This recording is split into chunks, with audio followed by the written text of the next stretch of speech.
Hey, everybody, and welcome to another Accessibility Talks, or Alley Talks, a monthly virtual meetup where we chat about digital accessibility, inclusivity, and usability.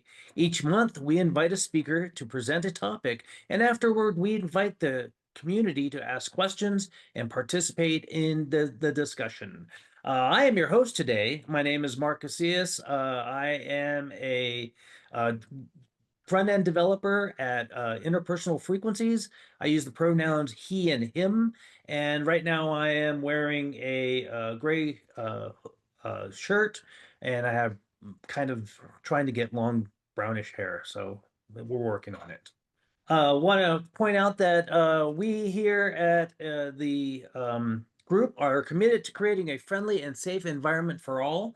We expect all participants, speaker hosts, and viewers on YouTube and those commenting on social media to follow the Accessibility's Code of Conduct. This applies to all community interactions, including events, verbal questions, and the chat in the text channels.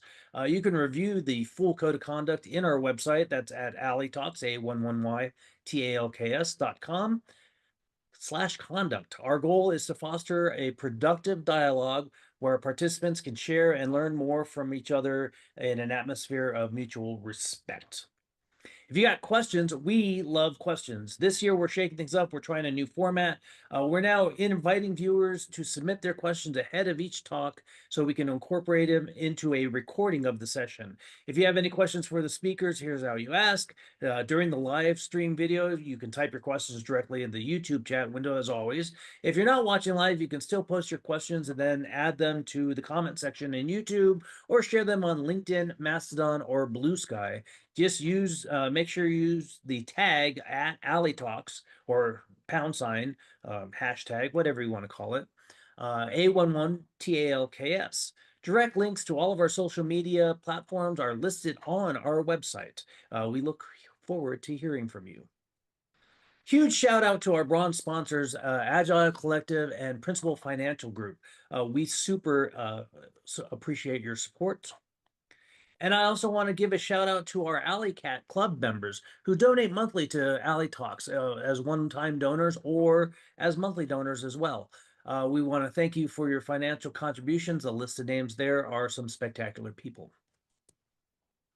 If you want to see your name in that spectacular list of people or have your organization recognized as a sponsor of Alley Talks and help fund these meetups, visit our sponsorship page at alleytalks.com/sponsorship to learn more. We need your financial support to compensate these amazing speakers that we have, improve our live stream productions, pay better hosts, provide the best content possible for our community, and all sorts of other things. If your company uses Benevity for matching donations and gifts, you can double your contribution. Just search for Alley Talks, and we should appear as Alley Talks by Midwest Open Source Alliance.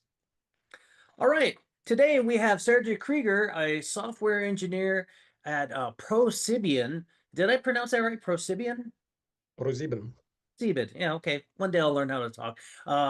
The talk today is found an accessibility issue, and now what? A fun fact about him is he once played Yesterday by the Beatles on a clothesline. How'd that go? That went actually not that loud, but it was quite good. Now, knowing the song, and then it's Hearing blurred in the that, background, but you can see my bass and all sorts of stuff. I imagine that was a long reach to get that done. absolutely. Nice. That sounds like fun. Let's get a recording of that on the social medias. Let's think about that. All righty.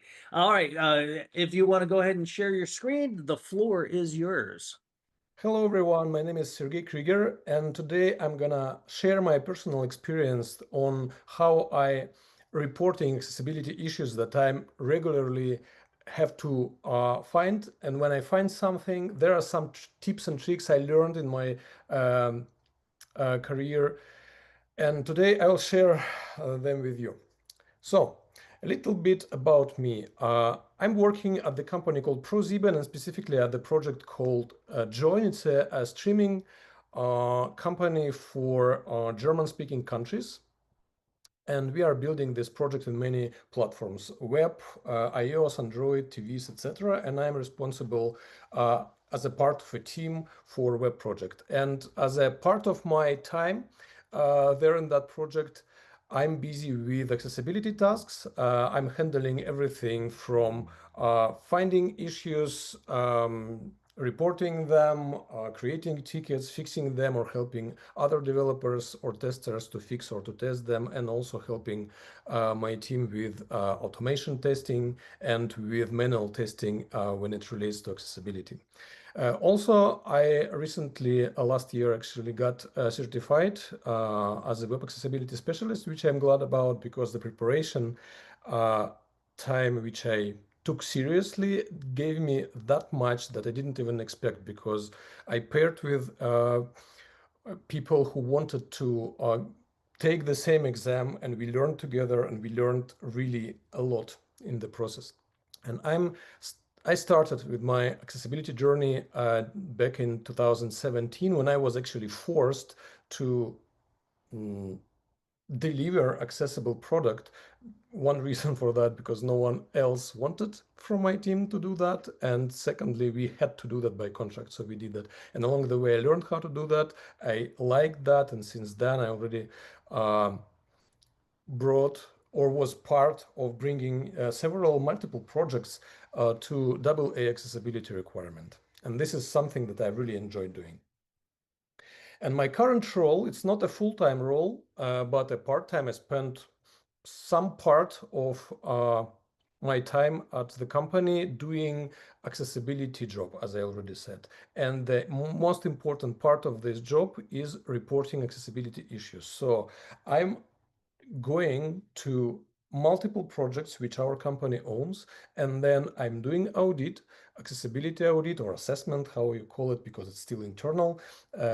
Terms can be different, but still I'm using common patterns, common algorithms, how to evaluate websites against web content accessibility guidelines. And then I need to search my findings with teams which are responsible for certain projects.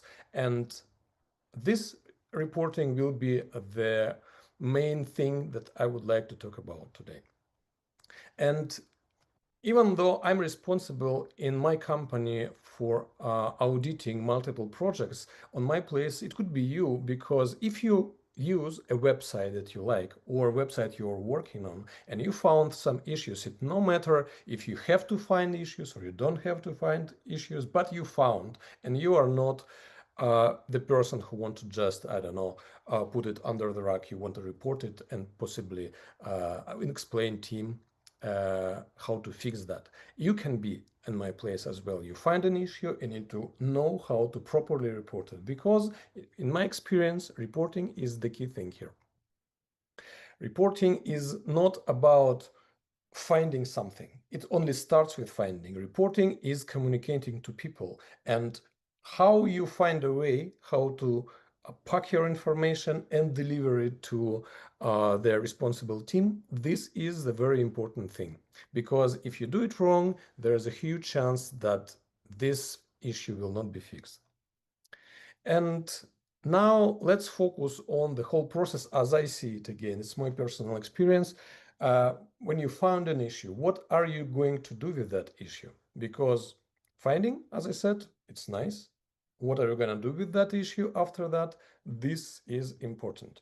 So we found an issue, and we need to understand, what do we really want with this issue? So we want to get self-satisfaction, maybe. So you found an issue and you can, I don't know, talk to people from the position that they don't know how to do that they didn't fix it on time, and so on and so forth. So you can, I don't know, raise your self-satisfaction here because you are cool, you found an issue. Or you want a finger point to some teams or person and say them, yeah, guys, you just did a bad thing. Why can't you do it? How did that happen? So this is another reason that possibly can happen. And I personally saw this and was not really happy about the people doing that. Or we want this issue to be fixed. And my gut feeling tells me that if you're watching this show, that you are engage somehow in accessibility. And if you're engaged somehow in accessibility, you don't want accessibility issues actually to exist. You want to help at least, or fix them themselves, or help to fix them. And this is all about how we report the issue. If you are not the person who is going to work on that issue, you need to find a way how to explain people who are responsible for handling this issue, how to deliver. You need to know how to deliver your information. And here, my findings are super simple. You need to understand that when you talk to the team, either verbally or you write them or you find another way to reach the team, here you need to understand what are you gonna which part of the of a person you want to reach, either the brain, in my opinion, or the heart. There is no third thing. Brain means that they need to understand that the issue should not exist, and you need to blame them somehow or finger point, because it's obvious thing. If you must comply to web content accessibility guidelines, why couldn't you do that before? And so on. So this is the one thing, brain. And usually when it comes to brain, in my experience, you meet resistance from people. They start defending themselves. And once a person starts defending himself or herself, this is already like you can consider that you lost this battle, because no one would like to be blamed. And once you do that, and once you appeal to some kind of logical things, somehow people are closing and they're not communicating productively anymore. But on the other hand, you can appeal to heart, meaning you can try to touch people emotionally. You can show them why having this issue on their website is actually a bad thing. And in my opinion, it's from my practice, it does not guarantee you either that the issue will be fixed, that the person will understand you, but the chances are bigger than when you say that, hey, you must do that. That's how I think, and that's what I'm trying to do at my place. And here I would like to show you a little example. I built, especially for this talk, a little website. It does not function well. It's not supposed to be functional, but there are some UI elements. Let's imagine that this website is the food delivery website, whatever you use in your location. And this website is working. It's more or less functional when you use a mouse, but when it comes to keyboard, there are some issues. So there are keyboard issues, and also there are screen reader issues. And I will not show you all the issues right now, because I would like to show you the best way how to do that. And in order to give you that information, I would like to point here a few ways how you can address those issues. So again, we have keyboard issues and we have screen reader issues here. And what you can do, you can write or tell the people, hey, your site has problems. You can either mention or not mention that it's accessibility standards. You can just, I don't know, say it in more or less like aggressive or offensive ways. Hey, you have issue, could you please fix them?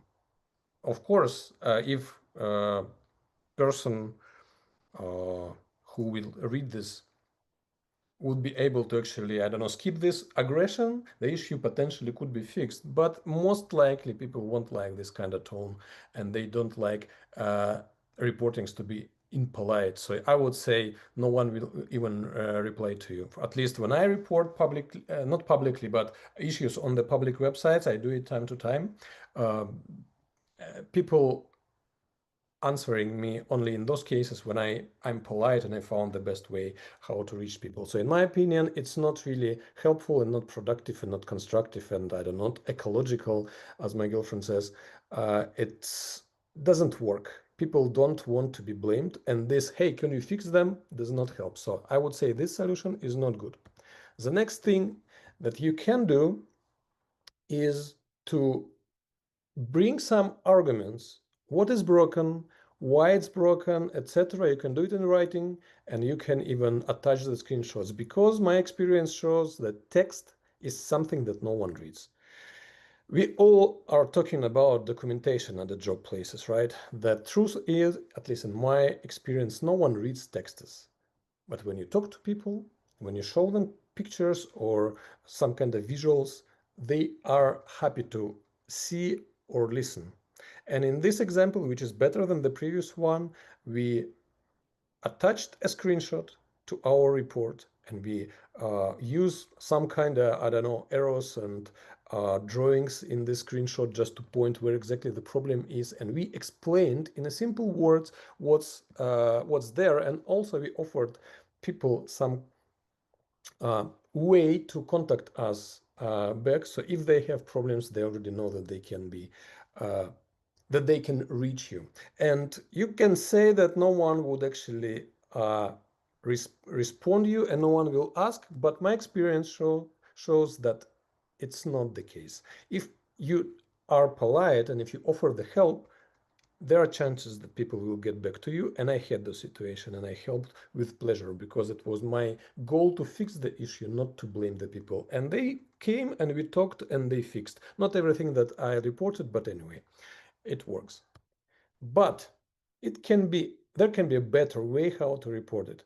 Images are good, text is not that good, but in my opinion, showing videos are the best way how we can show people and explain people what actually the problem is. And I'm going to demonstrate you how that works. I pre-recorded a few videos and I'm going to demonstrate you all those videos right now. And in these videos, I simply share the screen and explain in simple words how to test those issues, how to find them, why those are the issues, and how to fix them possibly. So I will demonstrate you now the first video I prepared. It's not the last one. There's a better way of reporting, but still, I'll show you that video now. Hello, food delivery team. I would like to report some accessibility issues. As a user of your website, I have figured out that this website is only well functional for users who use the mouse. For those users who use a keyboard only, it's not that functional. So here is a simple example. With a mouse, I can click a card and I go to the next page, but when I try to click the same card with a keyboard, I fail on that. So here's how I do that. I start tabbing through all interactive elements on the web page. And few first links are focusable and focus is visible. But when I continue tabbing through the web page, when focus goes to the cards, focus is not visible and not all interactive elements are focusable.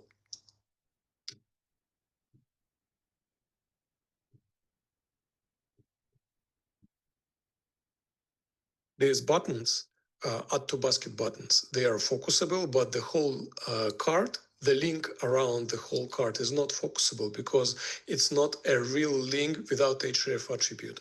When the link does not have href attribute, it doesn't function as a link anymore. Also, for screen reader users, it's not easy to navigate through your websites. Normally, screen reader users navigate through the headings, but these headings on the pizza cards are not real headings.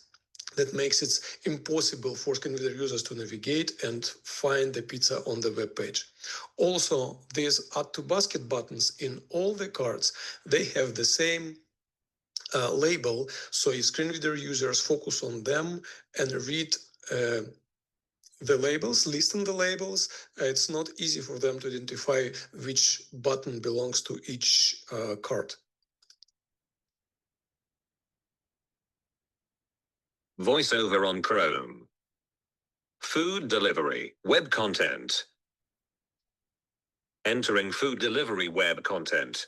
Visited, link, basket, main. Visited, link before.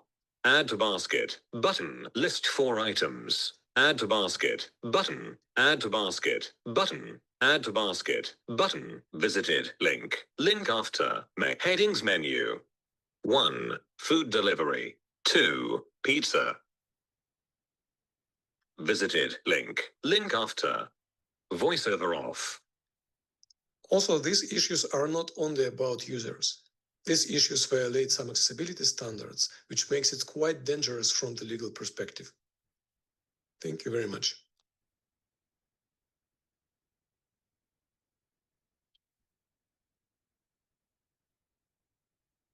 So in this short video, I demonstrated how you can, when you report accessibility issues, do the best job here. Because when people, developers or project managers of the website who are working on the website you found an issue on, when you send this kind of material to them, they already know what is wrong, how to fix it, or maybe not how to fix it, but at least how to test it, and why is that important. And now imagine that those people with whom you're speaking, they are not really into accessibility. They already can at least see that how other people are using assistive technologies. But it's not the best way, I would say, to report it. Even though the video is a good way to report the issues, we can do better, because it's not only about reporting issues. When I do the accessibility assessments or audits, I'm not trying just to report the issues.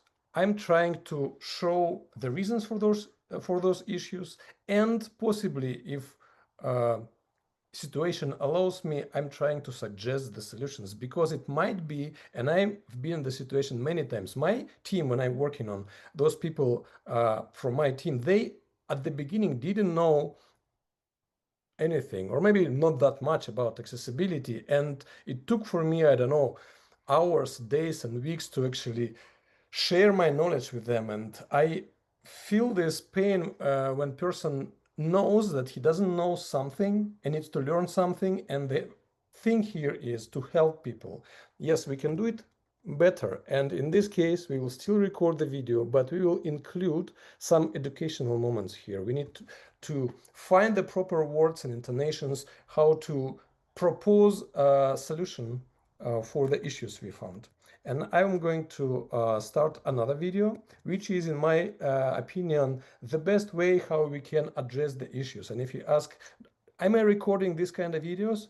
Of course, yes, I do. And internally, I do it quite often within my company. But even when I don't know, I have found an issue, I want to report it, I still record the videos, and as much as I can, in the best way as I can, report those issues in the video by explaining what's happening. And here is what I would suggest you to do when it comes to the reporting. I will start another video and show you how I usually report accessibility issues.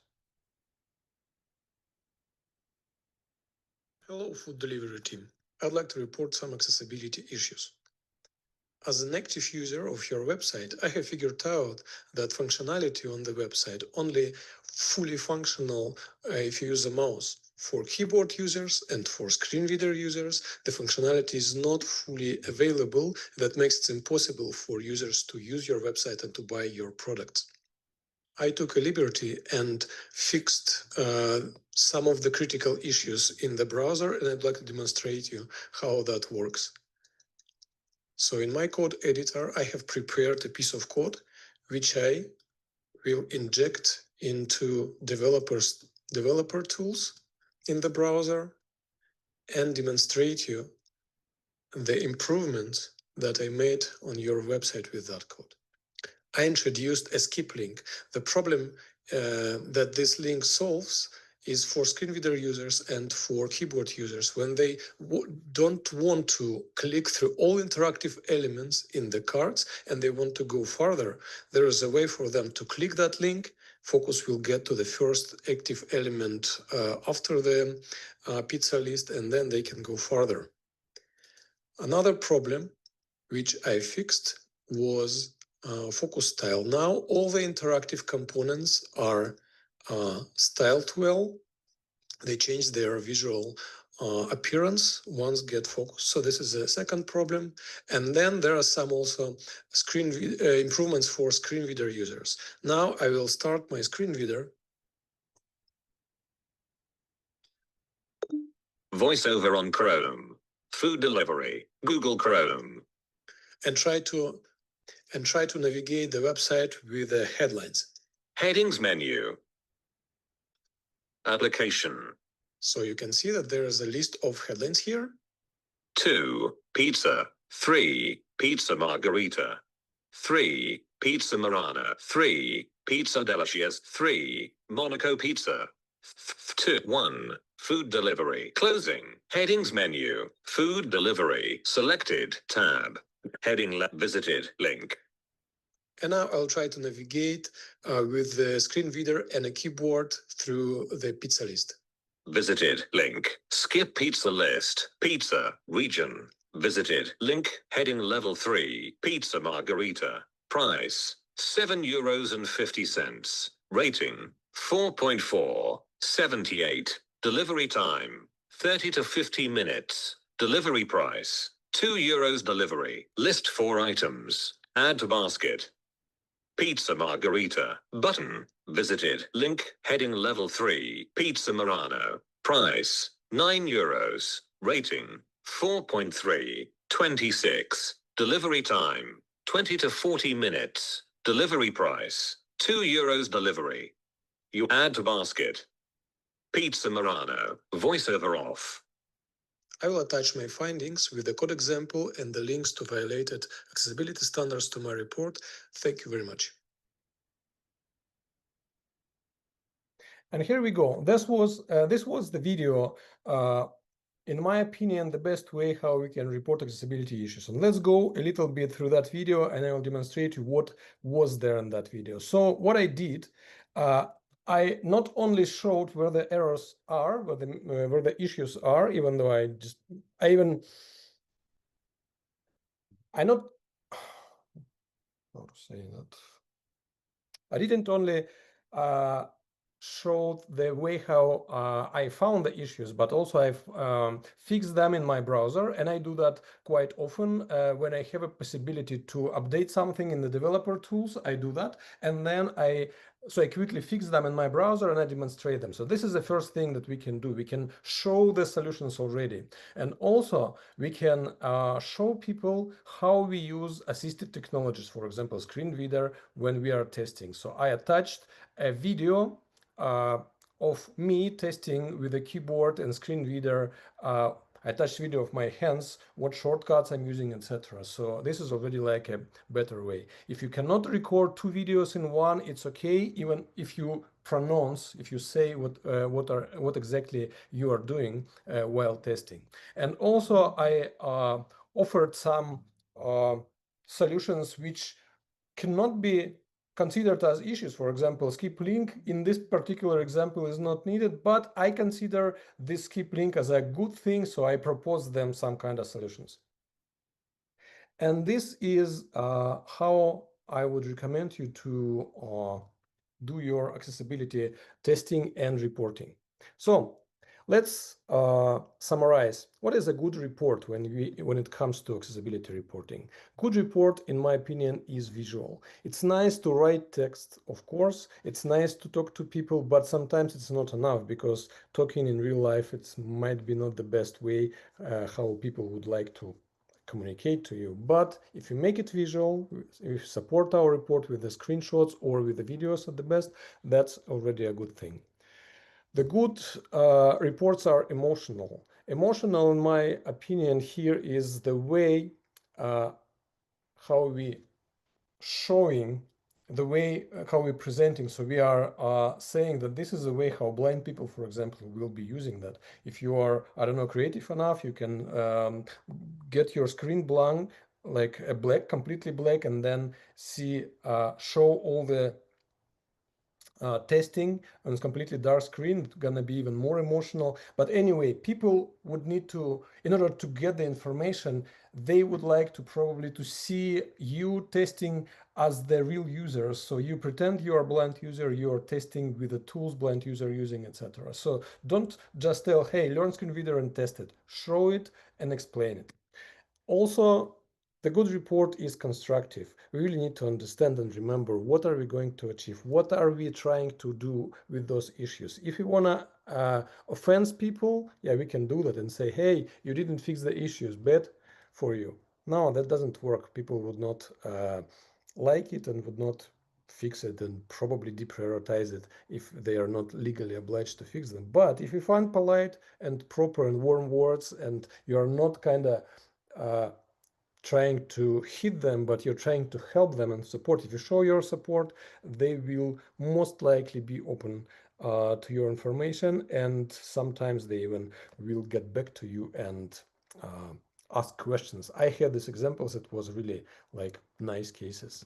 And also, if you know how to find issues, if you know how to fix issues, and you know the problems like as the whole, because you're accessibility expert, just share your knowledge somehow, explain why, explain what, support developer teams with solutions, I don't know, offer the help, just show them what's exactly the problem. Because in my experience, even if a person thinks that he or she can find accessibility issues, it's still not that enough.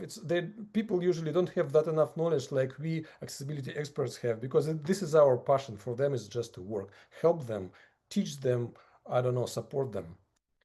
And that's pretty much what I wanted to share today. That message was quite short, but in my opinion, important. If we find a way for proper reporting or the issues we find on websites, who knows, maybe at some point those issues, amount of those issues will decrease. So we will, I don't know, make the web a little bit better. Thank you very much for listening. If you have any questions, I would be glad to answer. All right, thank you very much for that. And we will leave that QR code there for a second. If you have any other questions, want to reach out to Sergei, thank you very much. We have a couple of questions that we've put up for the slides. And if we can get that slide shared by our wonderful producer today. The first question would be, how detailed should a bug report be? That's a good question. In my opinion, it doesn't matter how detailed is that if you know the person who you are reporting to. Because if you know that person has enough experience, you can just mention something and you're already sure that person will get it from there. But if you are applying to a person you don't know, it can be quite detailed, but I don't usually include details too much in the report. I simply report some kind of big issue, try to explain it, try to show it. But if there are several ways how to fix these issues, which are often the case, I don't try to propose only my solution, or I don't know, be too specific. I would say that people need to be curious about that as well. So I trying to find the balance to be constructive, productive, but not that detailed, because if person doesn't like the way or how I propose it to fix it, I mean, if he or she finds a better way, nice. Yeah, I think steps to reproduce is always very important, but you don't want to Absolutely. get too far into the weeds where someone rolls their eyes and says, "Oh, I'm not going to be able to do that," you know. So I put, I don't know, a lot of effort on explaining why this issue even the issue, because if the website is in production and it works and it brings some money, it's really hard to bring the message to the development team that something is wrong there, because they think it works. And what I'm trying to do in my reports, I'm trying to say that it works for just part of your users, but another part of your users, important one, it's not represented here on this website. And this the message I'm trying to deliver. Technical details, not that much, but emotional things and educational, to say. excellent. Okay, moving on to our next question. What are the most common mistakes done in an accessibility report? It's boring. I was writing the reports at the very beginning. You know, probably there's a standard way of reporting called VPAT. And this VPAT, actually, there's an official website. You can download official Word document, and then you can just fill the form or fill the table which is there. I was writing those VPATs, and guess what? Nobody read those reports. Yes, it was time when no one had to. It was before the accessibility deadline, which happens like a few weeks ago for Europe. But even in my company, people I knew and I told about, hey guys, I wrote the report, just check it. I saw that they came to the file, left it, and didn't come back. And the issues which I reported years ago, not mandatory issues to be fixed, they are still existing. Can you imagine? So boring never works, text never works. I now, when I do reports internally, I use a PowerPoint just to make it visual, and every report, every issue I'm reporting, attaching screenshots at least. And if there's something to show, I do record the videos I just demonstrated. How do you prioritize which issues to report? In the best case, all of them. But for me, I divide all the issues when I do my own reports in 4 categories: minor, uh, moderate, serious, and critical. Critical when functionality doesn't work for some users, and minor is just some improvements. And let's say if there is like a 5 elements to skip, the skip link could be an improvement, but not the critical issue, right? It can be offered. But if there is a hundreds of elements which you need to click through to get the footer where legal information is, that's a serious issue, even though you can do that, but still it's a serious already. So I prioritize it by, I don't know, these 4 criteria, and also I use my common sense and gut feeling sometimes that I think that this issue could be important for the screen reader users, for example, or for people who are using the switch control, for example, even though no one reported that previously. So I use it by my experience as well. Excellent. Yeah, I always find that the most important issue is always the one that person reported, but they don't understand that there's multiple ones that you kind of have to work through, and you know, uh, communication at that point is very important, so that you know that yes, we receive your report, yes, we know, but we also have other things to go. Yeah, and communication is important, but I just want to encourage people. Let's say this is just, I don't know, dummy number, but if I had to report to 100 people in the past, I would say there was only 5 to 10 people that got my report. So I failed more times than I actually succeed. Communication fails very often, and sometimes if a person doesn't want to hear you, you cannot do it.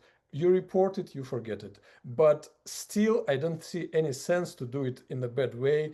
If you make it boring, not understandable, and blame people, no one would read it. But if you try the best, it still can be the case that no one reads it, but still the chances are bigger. I mean, I'm sharing my pain now. I talk to people even within my own company, not own company, but the company I work at. There are people who don't listen, and you cannot change it. It just, I don't know. You just take your chances and you go further. Excellent. Our next questions are, what demo tools do you recommend? Which demo you mean? Like for recording this or? For like you're recording your video, or to demonstrate, to create a video that you would use to make a report. I mean, what I do on everyday basis, I'm a Mac user. I'm turning on the QuickTime player, and there's a way to record the screen. There is a way to record a voice and internal sound from screen reader in a good quality at the same time. I was able to manage that. I set it up, but if you don't have time or like, I don't know, wish to set it up, just make it loud and your microphone on Mac will record your speakers on the Mac and everything would be fine. It doesn't have to be perfect. For me, the most important thing is you find an interesting way to do that. If it can be better, it always can be better. Just do it. Send report is better than reporting the progress you didn't send. So I use a QuickTime player, and if I have a setup, if I work from home, for example, I use a second camera and I use special software to make it, I don't know, at the same time in order to avoid, I don't know, this cutting video afterwards. But it doesn't have to be that way. You just find the easiest way. Here's a tip. Your setup should be up and running within, let's say, 10 seconds, 30 seconds. If it takes, I don't know, a minute or 5 minutes to set it up, you will not do it. That somehow works. I don't know. Thank you. Alrighty. How do you encourage teams to care about accessibility? That is actually a question. We had a discussion with my girlfriend recently about that. I found that if person doesn't want to listen, you will fail anyway. So if you fail, don't really worry about that. It happens. But if you choose from tools you can use for delivering your message, I would say inspiration would be the best one. Try to find the way how to spark, fire people so they can, I don't know, got this fire in the eyes. Oh my God, this is working now. So something like that. And probably if you talk to people personally, you need to understand on the fly what is the best way. Sometimes you need to, how to say, push people to get to that solution, to understand it. Sometimes you just need to give a freedom and person someone get it to that. So inspiration, not forcing, not blaming, not criticizing, polite way, ecological way, and inspiration. You just find a way how to touch people emotionally. Yep, you catch more flies with honey, as they say, which I don't understand why people try to catch flies that often. So Alrighty, thank you so much, Sergey. That was our last question, and thank you for so much information that you provided and those videos and everything that you said today. I know it's your evening, it's my morning, it's your evening, so you have a good night, and I'm gonna start my day. Thank you. Thanks for inviting me. Ciao. Ciao. We're always looking for speakers and new voices in the accessibility community. We make a conscious effort to include marginalized groups in tech in our speaker lineup. So if you're interested, please reach out to us at A11yTalks, or excuse me, at team@A11yTalks.com. That's team, TEAM, at A11yTalks.com.